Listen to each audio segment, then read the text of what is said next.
ලංකාවට එකක් විතරක් තියෙන දම්පාඩ මොවිස්ටාර් බොඩි කිට් එක තියෙන 2011 R1 එක. ඒ වගේම තමයි මේ දම්පාඩ කෙල්ලගේ කටේ සද්දේ නම්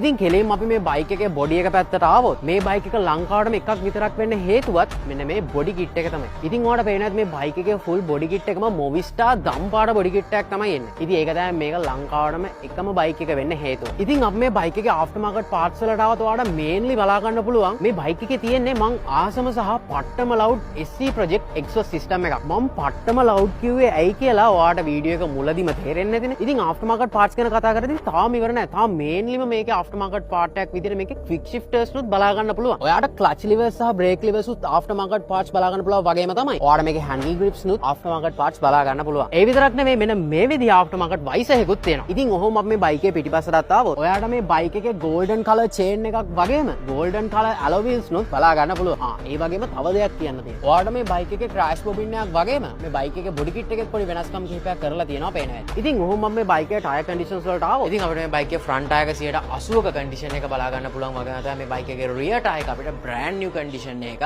බලා ගන්න පුළුවන්. ඉතින් ඔයා මෙච්චරලා බලන් ඉඳි මේ බයික් එකේ ප්‍රයිස් එක කියනකන් නම් ඇත්තටම සෝරි. මොකද මේ බයික් එක සෙල් කරන්න තියෙන බයික් එකක් නන් නෙමෙයි. එහෙනම් වැඩි කතාවර නෑ. අපි දැන් මේ ලංකාවට එකක් විතරක් තියෙන දම්පාඩ ග්‍රිල් එකේ ස්මූත්නස් එක චෙක් කරලා බලමු.